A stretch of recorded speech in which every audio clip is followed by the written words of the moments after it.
आप और हम सब मिलकर के यहाँ पर अध्यात्म चक्रवर्ती श्री कुंद कुंद आचार्य भगवंत के द्वारा विरचित 12 का ग्रंथ का स्वाध्याय कर रहे हैं।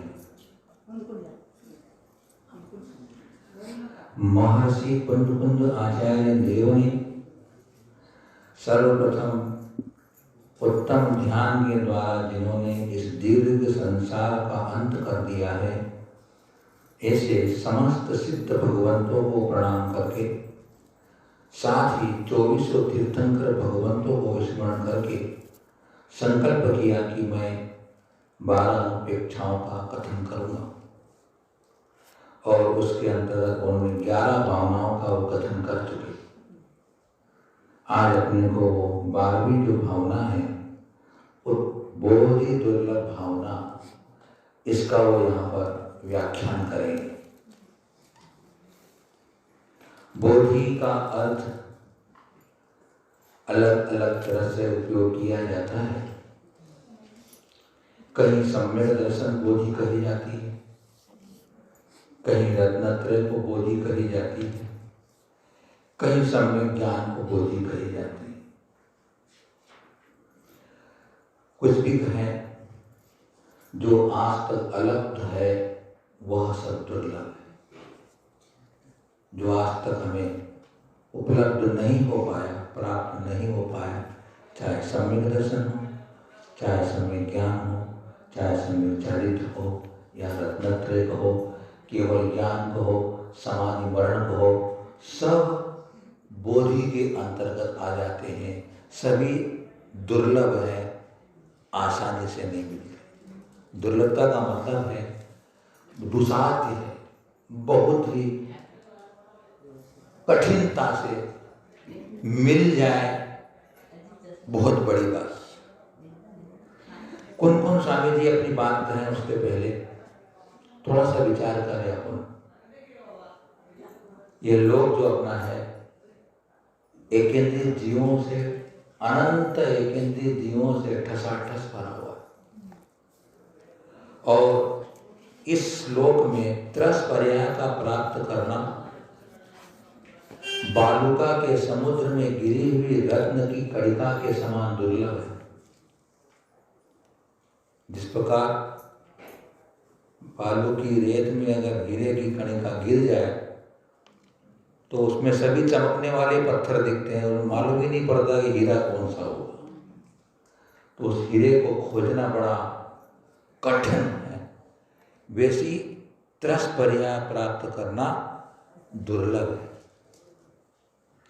चलो त्रस पर्याय प्राप्त हो गई, उसमें एकलेंद्रियों की बहुलता है। 2 इंद्रिय, 3 इंद्रिय, 4 इंद्रिय जीवों की बहुलता है। अतः गुणों में कृतज्ञता गुण के मिलने के समान पंचेंद्रिय का प्राप्त करना अति दुर्लभ है।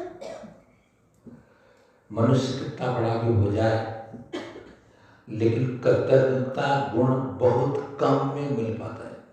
इसलिए अन्य गुणों में कृतज्ञता गुण का मिलना जैसा कठिन है, वैसे ही त्रस पर्याय में पंचेंद्रिय पना प्राप्त करना कठिन है। और कृतज्ञता का मतलब होता है कि जिसने हमारा उपकार किया है उसके उपकार को भूलना नहीं, उसके उपकार को कभी भी स्मरण करने में चूकना नहीं, उसको 10 लोगों के बीच कहना कि इसने मेरा भला किया, मेरा सहायता की, मेरा उपकार किया, वह बहुत कम देखने को मिलता है। और पंचेंद्रिय पर्याय मिल भी गई, उसमें पशु, पक्षी, सिंह आदि पर्यायों की बहुलता है। तो इन सब में जो मानव पर्याय है, चौराहे पर लखे हुए रत्न के ढेर के समान दोबारा मिलने वाले उस रत्न के समान दुर्लभ है। नेरी चौक में अच्छे ओरिजिनल चमकदार रत्नों का ढेर लगा दिया आपने, सुबह आप 6:30 बजे लगा दिए, शाम तक आप देखोगे तो आपको वहां एक भी रत्न नहीं मिलेगा, हैं? एक भी रत्न तुमको नहीं मिलेगा चौराहे पर वहां पे। तो इसे कहना चाहते हैं कि मानव पर्याय का मिलना चौराहे पर रखे हुए रत्न की पुनः प्राप्ति के समान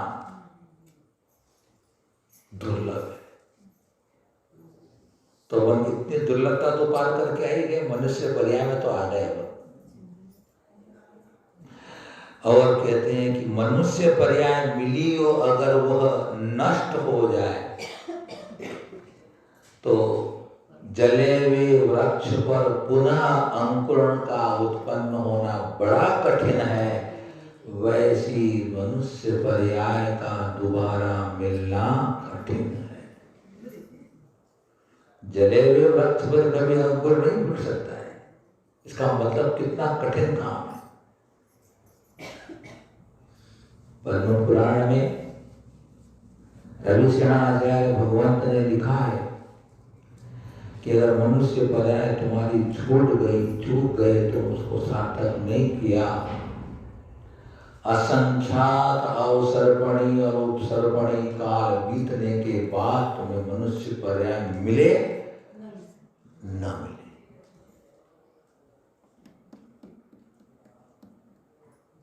ढाई द्वीप में मनुष्य है, ढाई द्वीप में भी कितनी जगह मनुष्य है, कितने क्षेत्र मनुष्य मिलते देखो, उसमें भी कुभो भूमि के मनुष्य, भोग भूमि के मनुष्य, म्लेच्छ मनुष्य।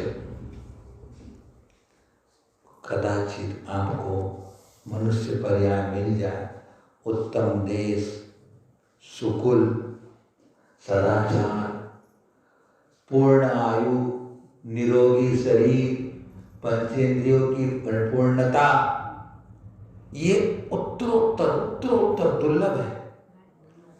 और कदाचित ये सब मिल जाए तो धर्म की भावना होना कठिन है। धर्म की भावना हो जाए, विषयों में न लिप्त होवे, वह उससे कठिन है। विषयों से विरक्त भी हो गए तो तपो भावना, सुत भावना आदि होना कठिन है। ये भी हो जाए तो समाधि मरण होना कठिन है, और समाधि मरण हो भी जाए तो केवल ज्ञान होना कठिन है। ये सब उत्तरोत्तर दुर्लभ है, ऐसा इस भावना में कहीं नहीं। इसलिए हमें इसका जो मनुष्य पर्याय मिली है उसको हम कितना सार्थक कर सकते हैं, करें, क्योंकि सब समझा है अब उनने, तो कुछ ऐसे कर जाए जिससे कि हमें वापस मनुष्य पर्याय मिलती रहे। जितने वो प्रथमात्मक ग्रंथ पढ़ते हैं, जिन्होंने धर्म धारण कर लिया, सम्यक्त प्राप्त कर लिया, रत्नत्रय की आराधना कर ली, तो फिर उनको संसार में भटकन नहीं होती है। वो मनुष्य और देव, मनुष्य देव पर्याय प्राप्त करके शीघ्र ही कल्याण कर लेते। पढ़ा था तुमने, लक्ष्मण और रावण अभी है, 8 भाव की चर्चा आती है पद्म पुराण के अंदर। वो 8 भाव उनके देव और मनुष्य के ही हैं, और मनुष्य पर्याय में उन्होंने श्रावक धर्म का पालन, दान पूजा का पालन, फिर तय समय पर तपो भावना दीक्षा भी धारण की। इसके बावजूद भी अभी उनके बहुत से भाव बाकी है, लेकिन वो सब उत्तम भाव होने वाले हैं। धर्म होगा तो हमें पर्याय अच्छी मिलती रहेगी और हमारा कल्याण। तो यहाँ कुन कुन स्वामी जी इसी बात को कहते हैं, आध्यात्मिक बात में कहेंगे यहाँ पर ये वाली, उपपद्यति सन्नाणम् जेनवायेन तस्सुवासस्य। हाँ ठीक। अब खैर आपने भूमिका बनेगी, मैं उसी टाइम बोलने वाला था। ठीक, भूमिका बनाई कोई बात ठीक है। अपना 80 हो गया था, 81 भावना चलेगी। धर्म के धर्म का सावय धम्मं चत्ता यदि धम्मे जो मुवट्टये जीवो सोनयवज्जति मोक्षं धम्मं यदि चिन्तये नित्यं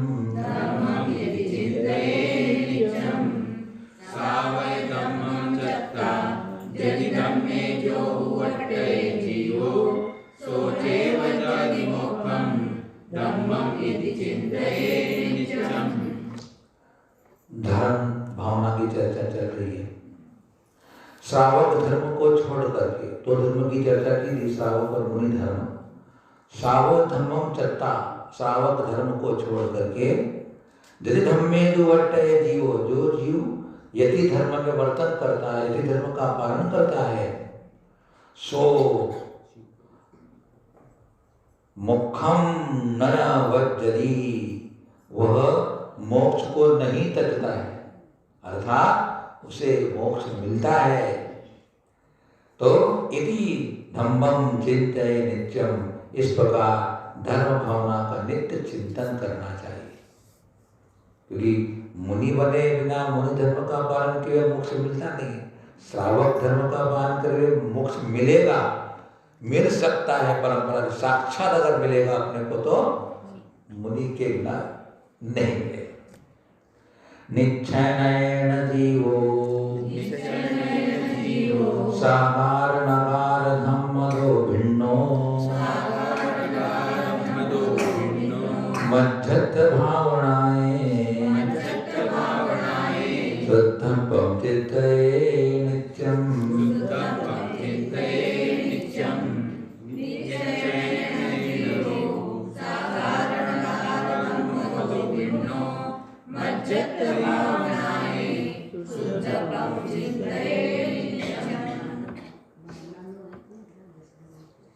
जीवो निश्चय से साकार अणगार धम्मदो भिन्न, श्रावक और मुनि धर्म से भिन्न है। तो कहते हैं शुद्धत्वम, अच्छा मध्यस्थ भावना है, इसलिए मध्यस्थ भावना से शुद्ध अपम चित्तये नित्यम, शुद्ध आत्मा का नित्य चिंतन करो। श्रावक धर्म और मुनि धर्म दोनों उपाधियां हैं। आत्मा के आश्रय से धर्म होता है, श्रावक धर्म का पालन भी और मुनि धर्म का पालन भी, लेकिन ये दोनों अभी उपाधियां हैं। और जो निज आत्मा है और निरुपाधित है, किसी उपाधि से सहित नहीं है, वो तो शुद्ध है। उपाधि लगने के बाद अशुद्ध हो जाता है,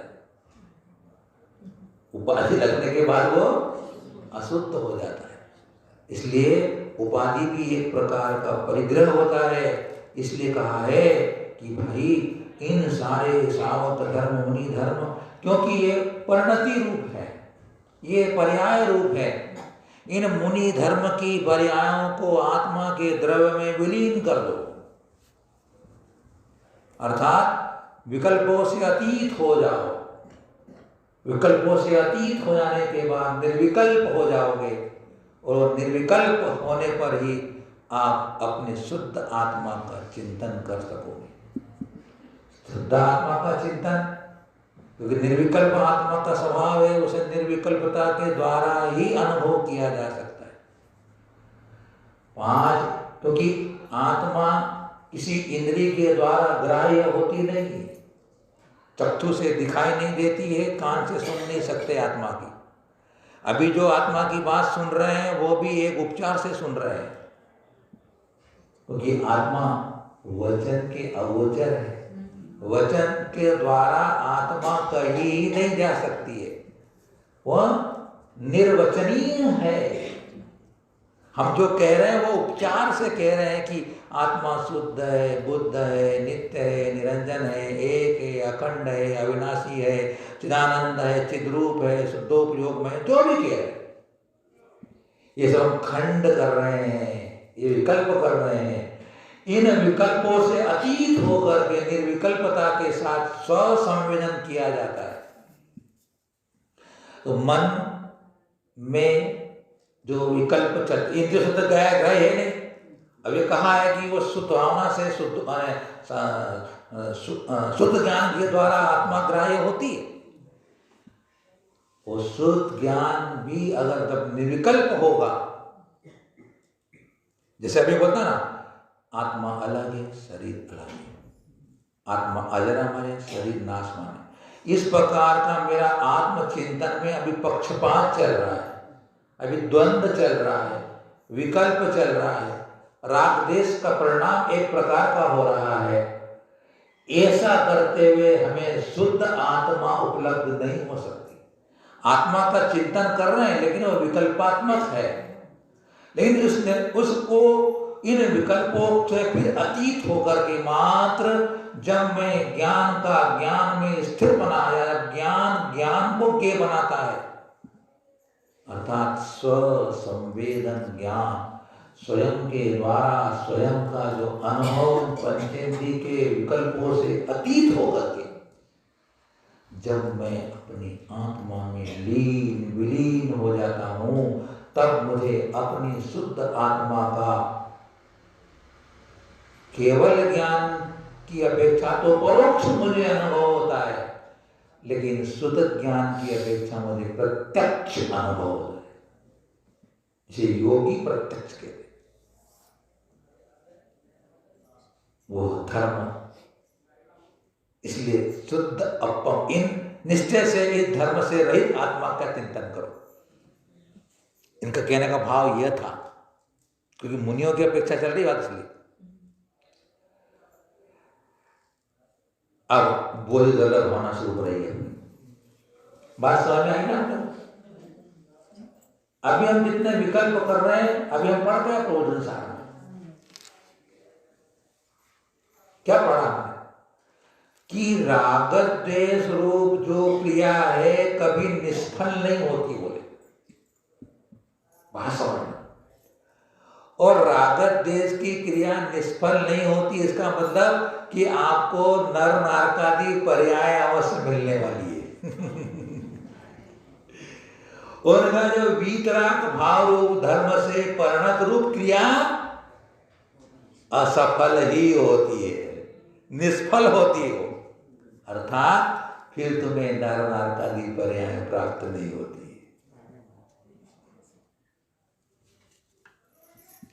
उपपद्यति सन्नाणम् जेन उवायेन तस्सुवायस्य चिंता हवै हि भोः अच्युतं दुर्लभं भूति।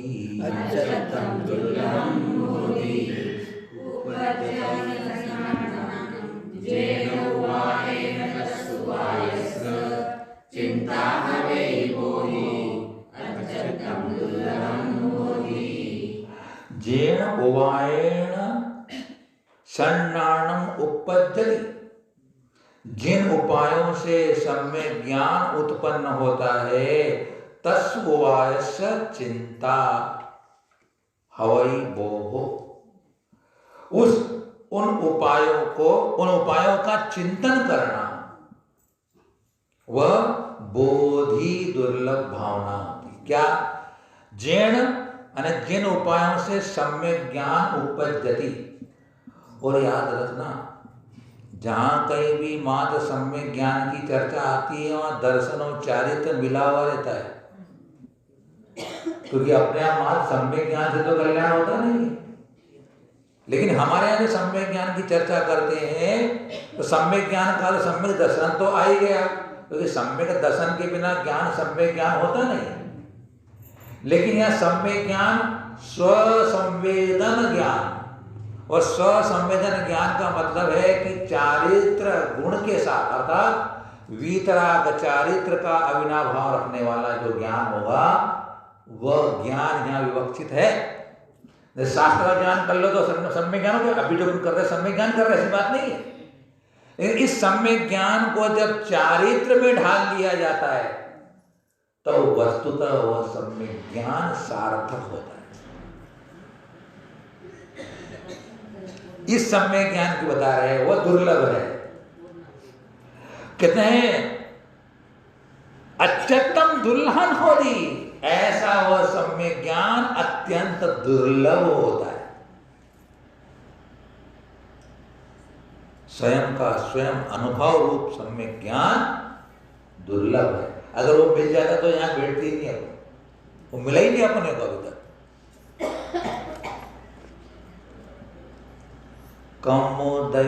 कम्मोदयज पज्जायाम हेयं खाओ समीयाणं तु सगदवमवादेयं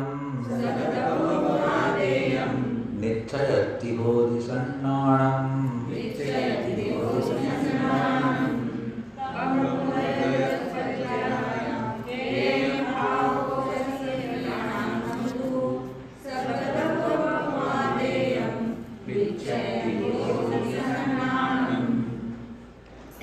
कर्म उदयज पज्जायम, कर्म उदय से उत्पन्न होने वाली पर्याय रूप खाओ समीयम नाणम हेयम, छायोपशमी ज्ञान वह है।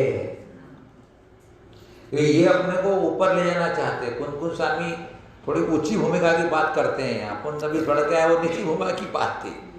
ये अपने को ऊपर ले जाने की बात करते हो, उत्कर्ष करना चाहते हैं। आप कहाँ बैठे हो, यहाँ से ऊपर चलो थोड़ा। अभी तो हम कहेंगे आप स्वाध्याय करो, ज्ञान प्राप्त करो, ज्ञान के बिना क्या होगा, ये होगा वो होगा, बोलेंगे आपको। मतलब आपको छायोपशमी ज्ञान प्राप्त करने की प्रेरणा देते हैं आपको। तो वो कहते हैं कि अरे तुम मुनि बन गया है, तो मुनियों का धर्म का पालन कर रहा है, सम्यक ज्ञान प्राप्त कर लिया, शास्त्रों का ज्ञान हो गया, आत्मा का वेद ज्ञान हो गया, अब ऊपर उठ। अब छायोपशमी ज्ञान के बाद केवल ज्ञान के लिए प्रयत्न कर। तो कहते हैं कि कर्मोदय से उत्पन्न होने वाला जो छायोपशमी ज्ञान है छोड़ने योग्य है। अभी तुम छोड़ दोगे क्या करोगे? लेकिन क्या कहते हैं, निश्चयति सगदवोपादेयम होदिसन्नाणम, स्वद्रव्य रूप उपादेय है ऐसा जो ज्ञान है वह निश्चय से सम्यक ज्ञान होता है। स्वद्रव्य उपादेय है, छायोपशमी ज्ञान है और स्वद्रव्य उपादेय है, ऐसा जब ज्ञान होता है वह सम्यक ज्ञान कहलाता है, निश्चय नहीं की दृष्टि। शास्त्र को पढ़ करके निज के भाव भासना हो जाए, शास्त्र के स्वरूप को पढ़ सुन करके अपना स्वरूप का भान और ज्ञान श्रद्धान हो जाए, तब वह उपादेय है, अन्यथा वो तो है ही रहा, क्या करा उसका।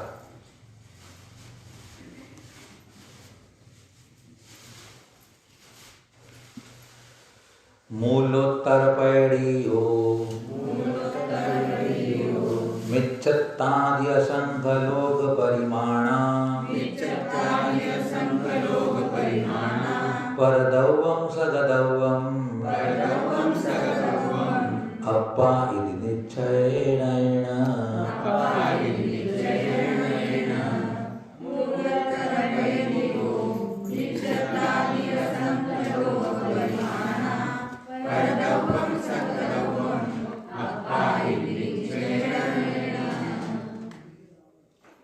स्वद्रव्य परद्रव्य की चर्चा कर रहे हैं कि अपना द्रव्य क्या है और परद्रव्य क्या है। तो कहते हैं मिच्छत्तादि असंख्य लोक परिमाणा मूल उत्तर पैड़ी, मिथ्यात्वादि असंख्य लोक परिमाण वाले मूल उत्तर पैड़े प्रकृति, ज्ञानावनी, दर्शनावनी, वेदनी, मोहिनी, आयु, नाम, गोत्र, अंतराय मूल प्रकृति कहलाती। कर्म की ये 8 मूल प्रकृति हैं और इन 8 मूल प्रकृतियों की उत्तर प्रकृतियां हैं। ज्ञानावर्ण के 5 भेद, दर्शनावर्ण के 9 भेद, वेदनी के 2 भेद, है ना। तो ऐसी मूल और उत्तर प्रकृतियों की कितनी भेदे? असंख्यात लोक परिमाण। एक लोक, ऐसे असंख्यात लोक, एक लोक में असंख्यात प्रदेश है, ऐसे असंख्यात लोक परिमाण एक एक प्रकृति के भेद हैं। आप सबको मनुष्य पर्याय या मनुष्य नाम, मनुष्य गति नाम कर्म का उदय चल रहा है उन सबको, लेकिन सबका मनुष्य गति नाम कर्म अलग अलग प्रकार का, अलग अलग प्रकार का। क्योंकि इतने उसके अंदर जैसे अनुभाग शक्ति का बदलाव, और अनुभाग शक्ति से तो अनंत भेद वाला कह दिया। ये तो प्रकृति की अपेक्षा भेद किया, अनुभाग की अपेक्षा अनंत भेद वाले कर्म है। भोग भूमि वाले का जो मनुष्य कर्म उदय में आ रहा है, उसका अनुभाग अच्छे क्वालिटी का आ रहा है। एक नीच कुल में उत्पन्न हुआ मनुष्य का उदय आ रहा है, उसका अलग क्वालिटी का आ रहा है। तो कहते हैं कि यह परद्रव्य है, जितने भी कर्म हैं वे सब परद्रव्य है, अपना द्रव्य नहीं है।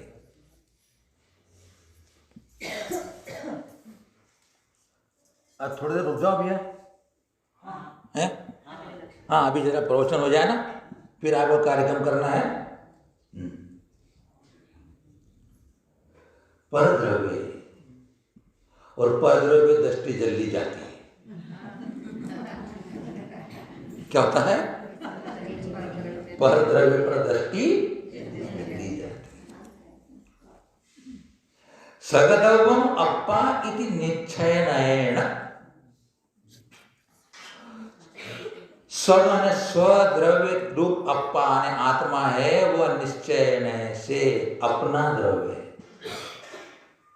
अप्पा सगदवम, ऐसा कहो, जो निज आत्मा है, कैसे वो ज्ञायक स्वभाव से युक्त जो आत्म स्वभाव है, ऐसा आत्मा सगद्रव्य है, मेरा द्रव्य है। इसका मतलब क्या हुआ कि स्वद्रव्य और परद्रव्य का चिंतन करते हुए हे उपाधि का विचार करना है कि परद्रव्य हे है और स्वद्रव्य उपाधि है, और निश्चय से देखेंगे, आगे बात करेंगे उसका। तो ज्ञायक स्वभाव से युक्त आत्मा स्वद्रव्य, अपना चीज अपने पास है, अपनी दौलत, अपनी संपत्ति, अपना वैभव, सारा खजाना अपने पास है, अभी विद्यमान है, लेकिन उसको हम अपना माने ही नहीं, अभी तक अपना माना ही नहीं, न समझा ही नहीं जो कि अपना है।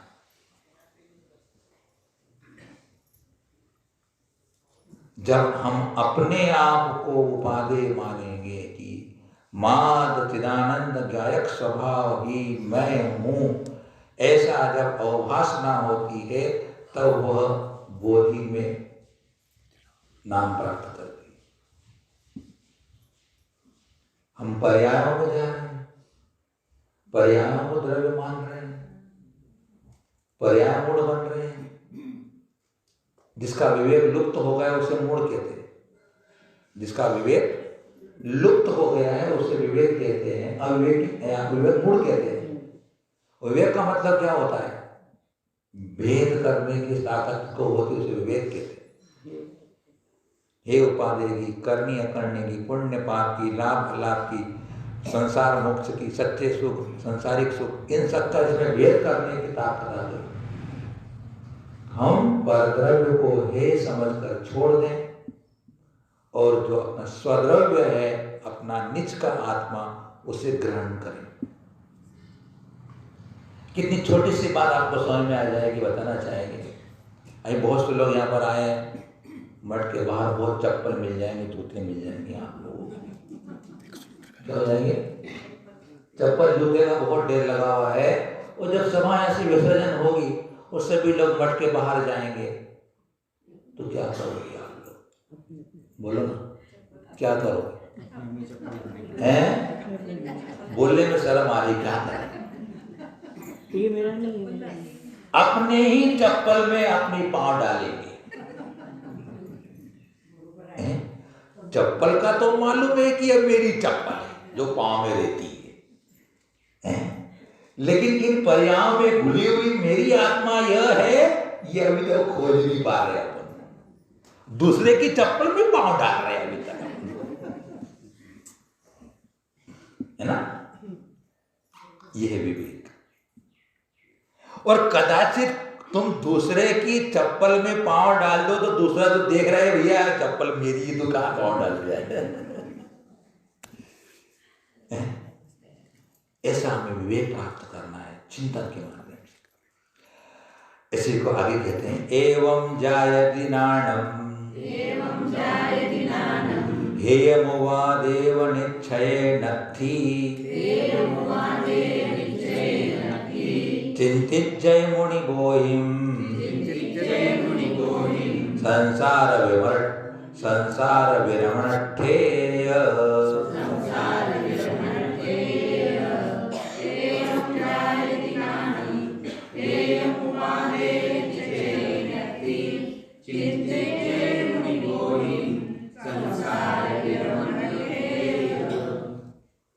एवं इस प्रकार, ऊपर जो अपने को स्वद्रव्य परद्रव्य की चर्चा की, एवं इस प्रकार स्वद्रव्य और परद्रव्य के हे उपादेय के ज्ञान के जायदी होने पर, ज्ञान का होना, एवं इस प्रकार क्या स्वद्रव्य और परद्रव्य के चिंतन करने से उपादेय का ज्ञान होता है, जायदी नाणम ज्ञान होता है। फिर क्या कहते हैं, लेकिन निश्चय नय से नत्थि, सपर का जो भय कर रहे हैं पादे या हेता का, निश्चय नय में यह है ही नहीं। जब तुम अपने में आ गए तो पर रहा ही कहां। निश्चय में हमने अपनी आत्मा को ग्रहण कर लिया। तो निश्चय में कहा था उन्होंने, निश्चय सगदवम अप्पा, अपने आत्म द्रव्य को उपलब्ध कर लिया तो उसमें अब वो भेद कहां रहा है, स्वद्रव्य है कि परद्रव्य है। जब तक स्व में नहीं आएंगे तब तक स्वपर का विकल्प चलता है, लेकिन स्व में आने के बाद विकल्प नहीं चलता है। तो क्या कहते हैं वो कि स्वपर द्रव्य है और स्वद्रव्य उपादेय है, निश्चय रूप से है, उपादेय का विकल्प नहीं है। तो कहते हैं मुनि संसार विरमणठे, संसार से विराम के लिए चिंतज्जयी, चिंतन करे। अगर संसार के भ्रमण से अपना विराम प्राप्त करना है तो आपको इस प्रकार स्वद्रव्य परद्रव्य का विचार करके अपनी आत्मा का स्वरूप उपलब्ध करने के पुरुषार्थ चिंतन करना चाहिए। अब 12 भावनाओं का क्या महत्व है वो चर्चा चलेगी यहाँ पर। 12 अणुवेक्षाओ पच्चक्षाणं तहेव परिगमनम् आलोयनम समाहि तम्मा भावेज अणुवेक्षम्।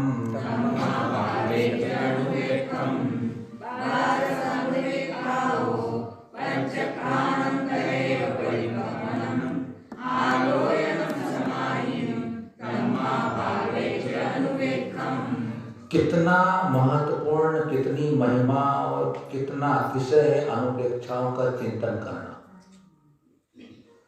कह रहे हैं कि 12 अणुपेक्षाओं, 12 अनुपेक्षाओं का जो है वो पच्चक्षाणम हो, वही प्रत्याख्यान।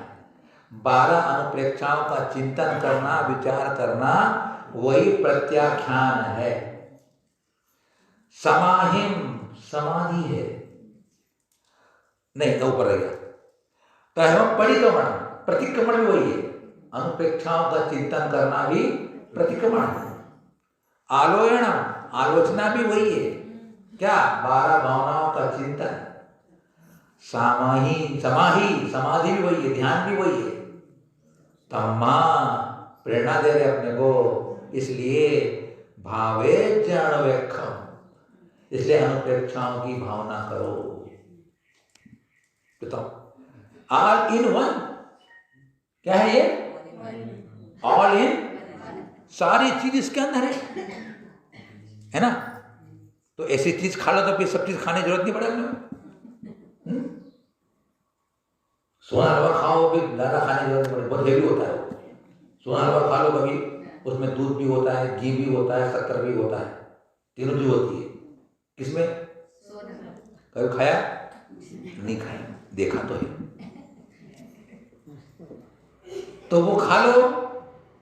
राजस्थान में क्या होता है, शादी होती है ना, तो शाम को भोजन होता है, सुबह नाश्ते में उनको डाइट देते हैं बढ़िया वाली, ऐसे डाइट भारी हो नाश्ता दे देते हैं, शाम तक छुट्टी बोले। सुबह डाइट खा लिए बढ़िया हेवी लोट, ऐसा हलवा भारी चीज दे देते हैं, फिर शाम को भोजन उनको दे देते हैं। तो एक चीज ऐसी है, 12 भावनाएं, हम हमारे सारे प्रकार के परिणामों को संभाल सकते हैं। रत्य देवम परिगमनम पच्चक्षाणं समाहि सामायम आलोयणं पकुवदी यदि विद्यति अपणो सति।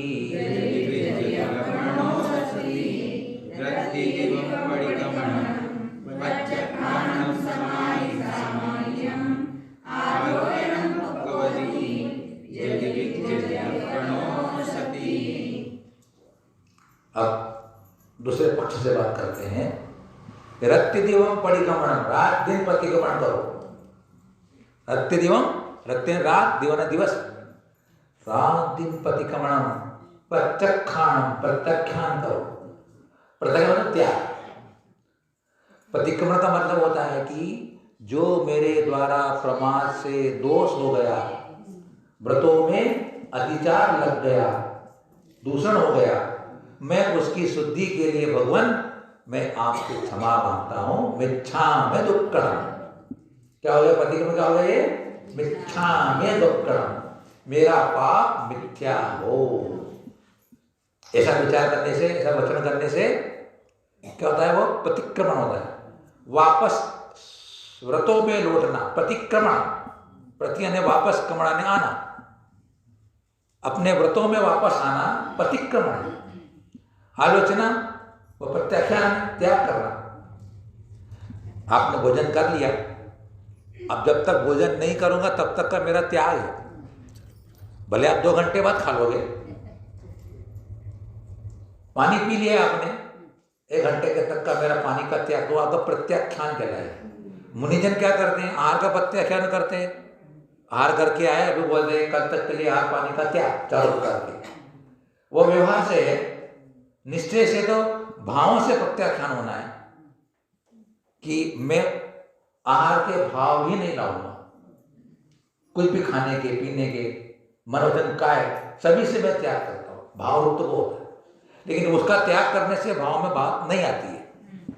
आपको क्या करना है? अभी शाम को खाना है आपको, इसलिए आपको खाने के बाद शाम तक का विकल्प चलता है, शाम को खाना है। हमने त्याग कर दिया, कल तक का विकल्प खत्म। कल पे भी आहार के आधा 1 घंटे पहले विकल्प आता है आहार करने का। तो आएगा, स्वाभाविक चीज है, संसारी चीज है, तो होगा, तो उसको बोलने की बात है। वो विकल्प आता है, आहार कर लिया, खत्म। क्या करना? श्वेतांबर और दिगंबरों में ही तो अंतर है।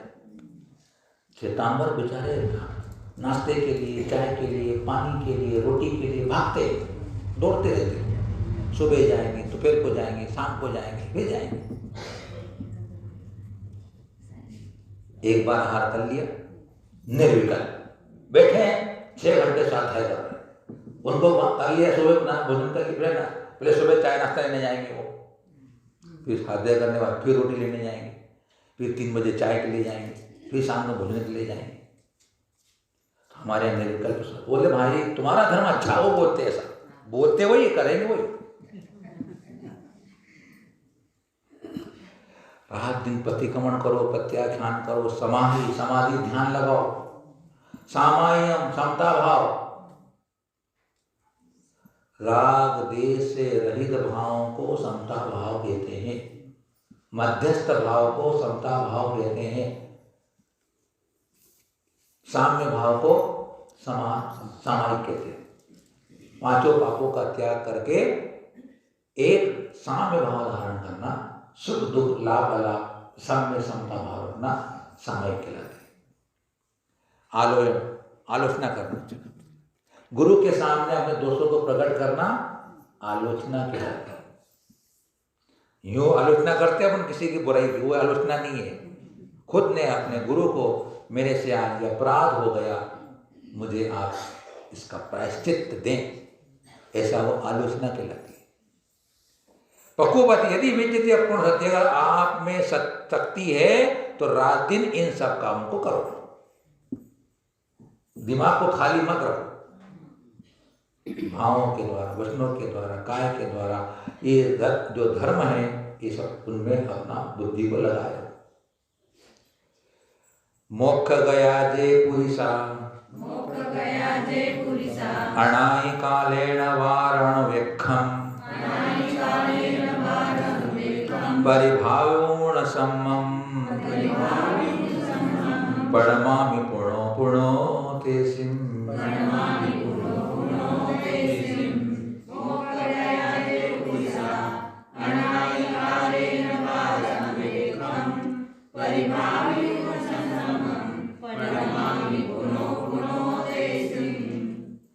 जे पुरिसा अनाय कालेन आवारण वेक्षम सम्मम परिभावी, जो पुरुष अनादिकाल से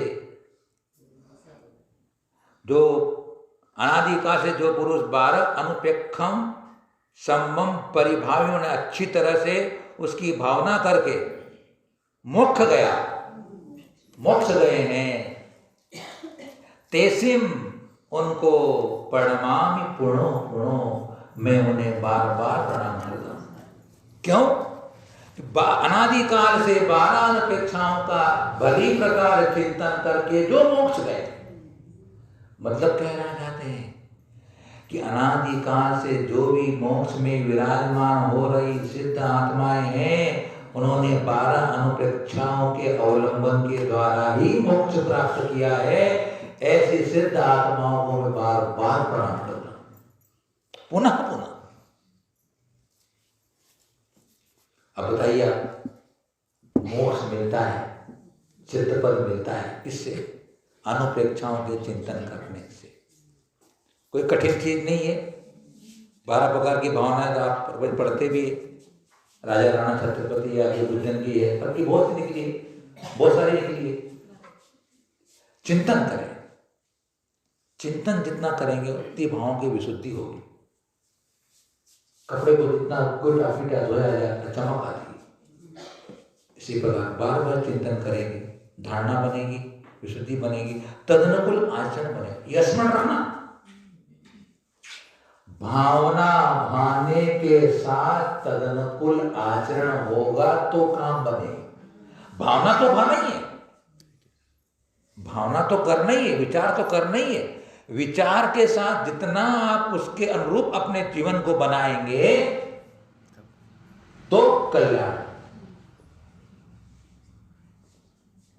तोते की तरह रटने से काम थोड़ी चलेगा। तोते को भी रटा देते हैं राम राम राम राम, तो सब पे जो भी आता है सबको राम राम कर लेता है, लेकिन वो किससे करना किससे नहीं करना उसको मालूम नहीं है ना। अनुपेक्षा के अनुरूप चिंतन के साथ चर्या बीमारी होनी चाहिए। कहते हैं किम पलिवेण बहुणा, जे सिद्धा नरवरा गए काले,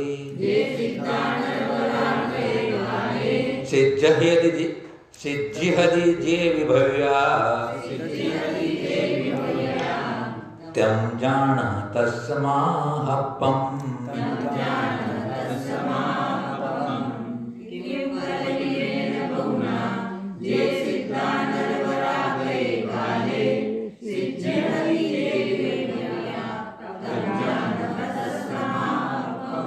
अंतिम गाथा में कहते हैं बारह भवनों के महात्मा को, कुंद स्वामी भगवान अध्यात्म चक्रवर्ती की बहुणा पलिवेण किम, बहुत कहने से क्या, बहुत कहें आपको 12 भावनाओं के बारे में ऐसा वैसा, तो बहुत कहने से क्या,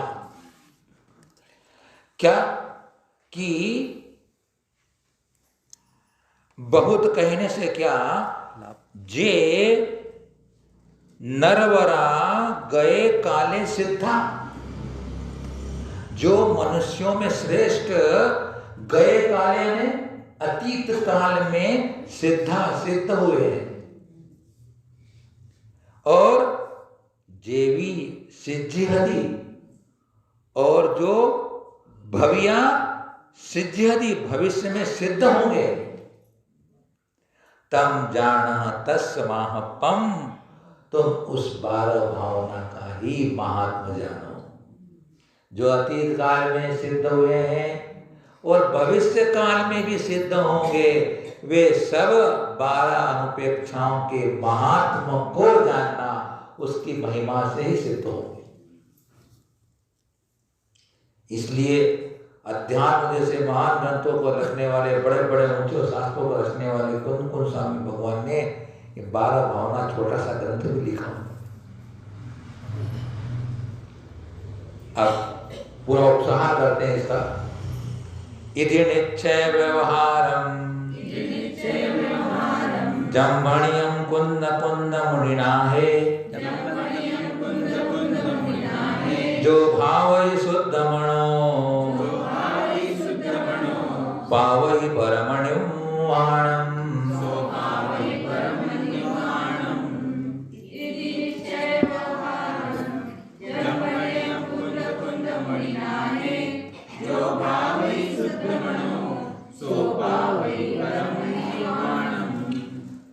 विद्वान लोग तो कहना है कि यह गाथा ग्रंथ में थी या नहीं थी, एक उनकी जिज्ञासा होती है। तो कुंद स्वामी भगवान ने बहुत से ग्रंथ लिखे हैं, 84 पौड़ों की चर्चा आती है, लेकिन जितने उपलब्ध अपने पास अभी है, पंचास्तिका, समय सार, प्रवचन सार, नियम सार, अष्टपौड़, रायण सार, उनकी 10 भक्तियां भी उनकी लिखी गई है, लेकिन कहीं ने अपना नाम नहीं लिखा। तो किसी का कहना है कि बाद में किसने जोड़ दिया कि उन्होंने लिखी है, ऐसा चिंतक कहते हैं। कुंद स्वामी ने कई किसी ग्रंथ में अपना नाम ही नहीं लिया, महान आचार्य उसे तो अपना नाम नहीं लेके गए, लेकिन लिख के जाना चाहिए था उनको अपना नाम लिख के जाना चाहिए। अब ऐसे में शंका होती है, क्या हो कुंद थे, बहुत नाम कुंद वाले हो सकते हैं, है ना, लिख के जाना चाहिए। तो कहते हैं कि इति ने इस प्रकार जो निश्चय व्यवहार के द्वारा कहा गया है, किन्हें कुंद मुनिना है, क्योंकि कुंद स्वामी मुनिनाथ अपने इसे लिख क्यों लगाएंगे, नहीं क्या है? तो कुंद मुनिनाथ ने जो इस प्रकार निश्चय व्यवहार ने से जो 12 भावनाएं कही है, जो भाव ही शुद्ध हो, जो शुद्ध भाव से उनका मनन चिंतन करता है, सो अने वह पावई परम निर्वाणम, वह परम निर्वाण को प्राप्त करना है। निर्वाण प्राप्त करना है अपने को, निर्वाण, तो हमें अनुपेक्षाओं का चिंतन सतत करना चाहिए, ऐसी प्रेरणा दे रहे हैं। तो आप सबके निमित्त से यहाँ पर अपन ने यह अनुपेक्षा ग्रंथ लगाया था। इस ग्रंथ के प्रतिपादन करने में हमारा कुछ भी नहीं है। गुरुदेव हमारे पंचम पट्टाधीश आचार्य वर्धमान सागर जी महाराज के सानिध्य में उनके चरणों में बैठ करके उन्होंने हमें सभी ग्रंथों का ज्ञान दिया। उन्हीं ग्रंथों का ज्ञान से लेकर के जो कुछ भी हमने पुरुषार्थ किया, उसका आपके सामने तुच्छ शब्दों में विवेचन किया है। ये ग्रंथ के बारे में व्याख्या हम क्या कर सकते हैं, अल्पज्ञानी अपन है, तो हमारे कहने में किसी प्रकार की कोई चूक हो गई, भूल हो गई हो, अभिनय हो गई हो, अनर्थ कर दिया हो, तो माँ सरस्वती, गुरुदेव कुंद सागर जी, गुरुदेव आचार्य श्री वर्धमान सागर जी हमें क्षमा करे,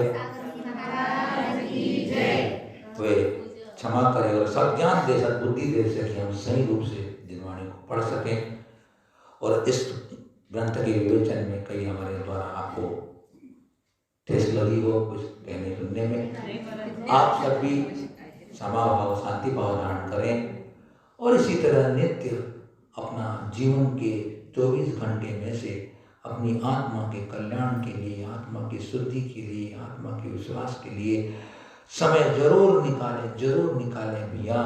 बिना स्वाध्याय किए हमें तत्व बोध नहीं होगा, तत्व ज्ञान नहीं होगा, हम अज्ञानी बने रहेंगे तो हम इसी प्रकार 84 लाख योनियों में भ्रमण करते रहेंगे और हमारे दुख का अंत नहीं होगा। इसलिए पुरुषार्थ करते चले जाएं, मन को मान करके, मन को इकट्ठा करके कैसा भी 15 मिनट आधा घंटे का समय जरूर निकालना। घर के काम तो होते रहेंगे, कभी बंद नहीं होने वाले हैं, लेकिन अगर आपने मनुष्य दुर्लभ पर्याय के बारे में पढ़ के आए हैं, कैसी सारे कितने बोलते ना, हम रोड पे चलते हैं, यात्रा करते हैं तो स्पीड ब्रेकर लगे होते हैं, स्पीड ब्रेकर लगे हुए होते हैं, तो कितने स्पीड लेकर शहरों में ज़्यादा रहते हैं, कितने पार करने के बाद अपने घर तक पहुंचते हैं। तब उन बहुत सारी स्पीड ब्रेकर तो पार कर चुके हैं, स्पीड ब्रेक करने वाले स्पीड ब्रेक अपन पूरे बहुत से पार कर चुके हैं। अब अपन मैदान में आ गए हैं, यहाँ लड़ना है, कर्म शत्रु से लड़ना है। अपने पास आत्मशक्ति है, अपने पास जिनवाणी की शक्ति है, अपने पास आत्मविश्वास है, उसके द्वारा अपना आत्म कल्याण करने का पुरुषार्थ करें।